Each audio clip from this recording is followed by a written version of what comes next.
আসসালামু আলাইকুম ভিউয়ার্স, আপনারা সবাই কেমন আছেন? আল্লাহর রহমতে আমরা ভালো আছি। ভিডিও ব্লগে আপনাদেরকে অনেক অনেক শুভেচ্ছা এবং স্বাগতম। কাছে দূরে যারা আমার ব্লগটা দেখছেন একটা লাইক দিয়ে দেখবেন, যারা আমার চ্যানেলে নতুন সাবস্ক্রাইব করে দেখবেন।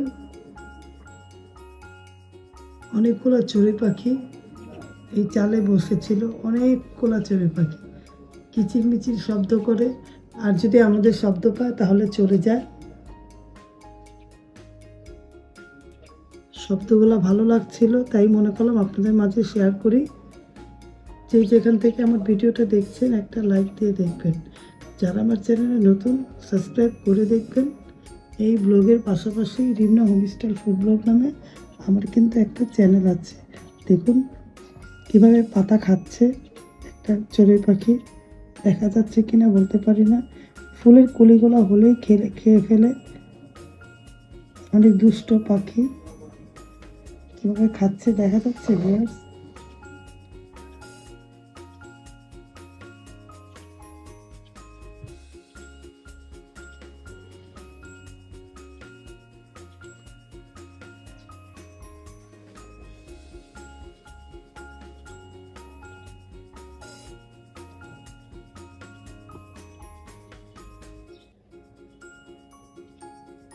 ফুলের কলিগুলো হলেই খেয়ে ফেলে, চলে গেল। কলিগুলো হলেই খেয়ে ফেলে, কুটু কুটু করে খায়। আর আমার এই গাছটা দেখুন বড় হয়ে গেছে। এটা লাগানোর মধ্যে অনেক ভালো লেগেছিল। দেখুন গাছের পাতাগুলো বড় হয়ে গেছে।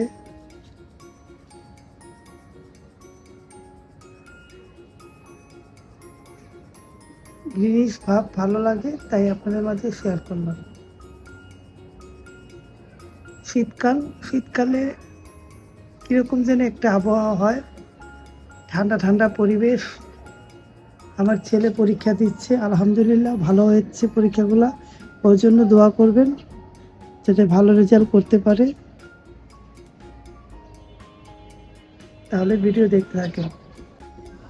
এই যে মিষ্টি কুমড়াটা ভাজি করবো আমার জন্য, আর যে ফুলকপি দিয়ে আলু দিয়ে ভাজি, পাতলা ডাল, পেঁয়াজ কেটে নিয়েছি, আর যে রসুন কেটে নিব ডালের জন্য। আর চুলার মধ্যে ডাল বসিয়েছি, ডালটা হলে তারপরে ভিউয়ার্স আমি রান্না করব। ভাজি কার কার পছন্দ, আমার কিন্তু এই ভাজিটা ডাল দিয়ে আলু দিয়ে ডাল দিয়ে আর কি মিষ্টি কুমড়া একটু ভাজিটা অনেক ভালো লাগে। রায়ন আবার পছন্দ করে না, রিমকি পছন্দ করতে হবে।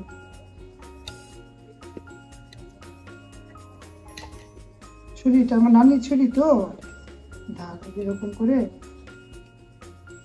হালকা হালকা করে কেটে নিলে বেশি মোটা হলে এটা ভর্তার মতো হয়ে যাবে।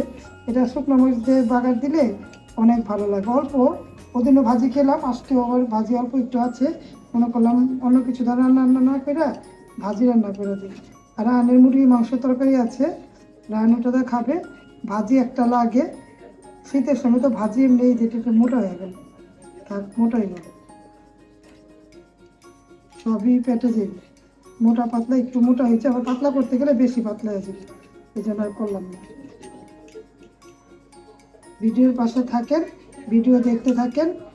আমি কাটাকাটি করে নিলাম, দেখুন পেঁয়াজটা কেটে নিয়েছি, ফুলকপিও এর শেষ করে কেটে নিয়েছি। ভালো মতো করে যে ডাঁটাগুলো একটু দিব, ভাজির মধ্যে দিলে ভালো লাগে। আর আলু দিয়ে ভাজি করবো তো আলুটাও কেটে নিলাম। তারপরে ভিউয়ার্স রসুনগুলো কাটবো, হয়ে যাবে। তারপর রান্না করতে চলে যাব। তো চলুন দেখাই কিভাবে ডালটা বসিয়েছি।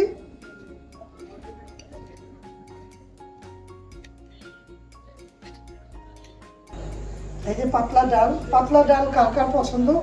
আমাদের ঘরে পাতলা ডাল সবারই পছন্দ। রসুন পেঁয়াজ দিয়ে বাগার দিব। এই রান্না বান্না করছি, ভিডিওর পাশে থাকেন।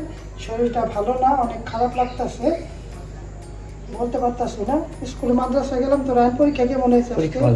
হ্যাঁ ভালো হয়েছে, পরীক্ষাটা বলে ভালো হয়েছে, আলহামদুলিল্লাহ। পরীক্ষা ভালোই হবে, ঠিক না? এই যে ডালটা একটু করে বাগার দিয়ে দিব, ভালো মতো করে নেড়ে চেড়ে নিচ্ছি। আর এখানে রান্না হচ্ছে ভাজি, ফুলকপি, শিম আলু ভাজি। ভাজিটা এখন ভালোই লাগে, শীতের মধ্যে ভাজিটা ভালো লাগে, ঠিক না এবার? ভাজি ভালো লাগে। তো মুরগি মাংস তরকারি আছে, আমি ভাজি করলাম। আর মিষ্টি কুমড়া ভাজি অল্প একটু করবো, অল্প একটু আছে, ওইটাই করবো। আর ডাল আর মুরগি মাংস তরকারি তো আছে, এই রান্না বান্না করছি। ভাজিটা একটু করে ভেজে নিই।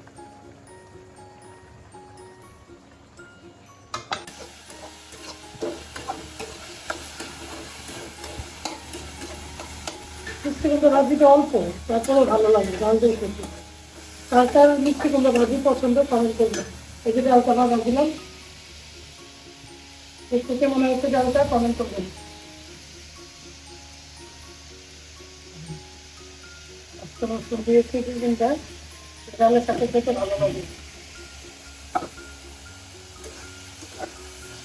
ভালো কাজ করে নিই, রান্না বান্না হয়ে গিয়েছে।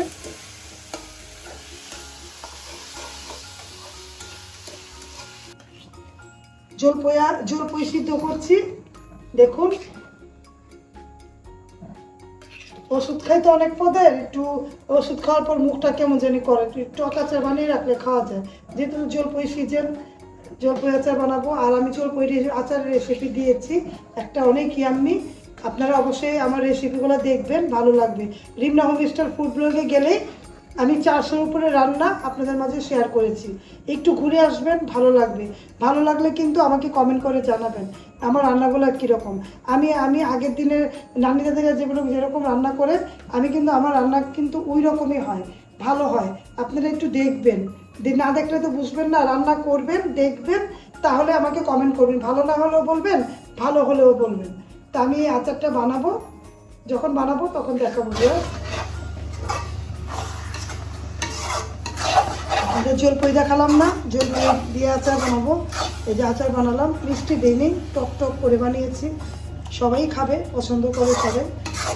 দেখুন আচারটা কেমন হলো, কমেন্ট করে জানাবেন। আচারটা পুরোপুরি রেডি, শুধু একটু পাঁচফোড়নের গুঁড়ো উপরে দিব, হয়ে যাবে। আর কিছুই করবো না। টক টক আচার কার কার পছন্দ কমেন্ট করে জানাবেন। আর আমি এই আচার দিয়েই ব্লগটা শেষ করে দিলাম। যদি আমার ব্লগটা ভালো লাগে অবশ্যই লাইক কমেন্ট শেয়ার করবেন, সাথে থাকা বেল আইকনটা ক্লিক করে দেখবেন। আপনারা সবাই ভালো থাকবেন, আমাদের জন্য দোয়া করবেন। আল্লাহ হাফেজ, আসসালামু আলাইকুম।